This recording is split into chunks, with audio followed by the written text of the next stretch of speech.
Good afternoon, Kath. Good afternoon. Yeah, thanks for having you here. Yeah, this is just for a while, just a quick interview regarding with the Brown 11 Sense politeness theory.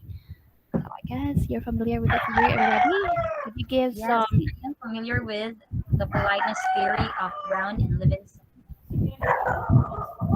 So first, I would like to define what is the politeness theory. So according to Brown and Livingston, politeness is the way to convey deterrence as polite as possible, in which, in this case, is needed to minimize conflict with others. One of the forms of communication which expresses politeness is apology.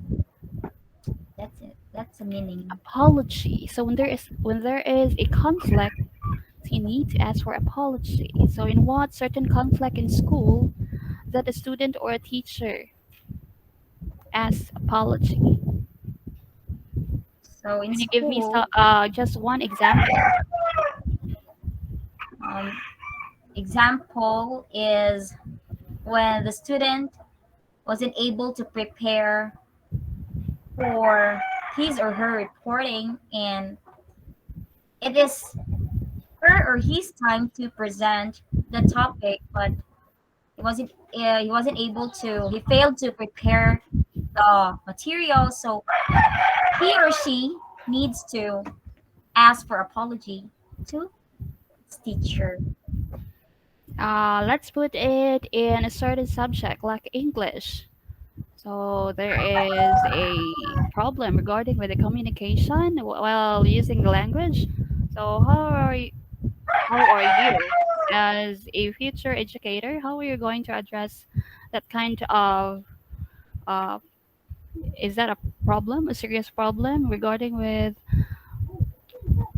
a proper communication using the English language? Yes, it is because English is the second language here, especially in teaching. It is a medium of instruction, so it must the teacher must use simple words, simple English words or terms that are kind of easy to understand by the student, so that there is no barrier in terms of using the English language. Exactly. So one more thing.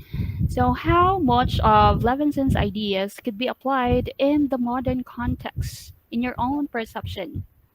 So politeness is being researched from a variety of perspectives: pragmatics, social linguistics, applied linguistics, interactionist linguistics, anthropology, developmental psychology, organizational management, and etc. There are various approaches to study of politeness theory, and even more numerous interpretations as to how these approaches could be turned into practical applications. It is used when communicating with others. So politeness is inherent to good communicators.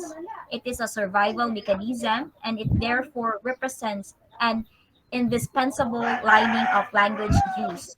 So politeness also represents a fundamental element in interpersonal communication in all culture, as its profound nuances, deep symbolic meanings, and complicated strategies, provided that they are applied according to context and interactants face once, add value to our cultural background, differentiating individuals through unique representations in particular situations, while at the same time acknowledging the common core system of values they belong to. Oh, that's great. So there are lots of factors regarding with the use of this certain theory or the politeness theory itself. So we must always consider the culture and the society where the teachers and the students have to deal with. So that is all about the politeness theory, and that is your perception regarding with that theory. So thank you so much, Kath, for your time. And Welcome. Hope to see you next time for my next activity. Thank you and goodbye. Goodbye.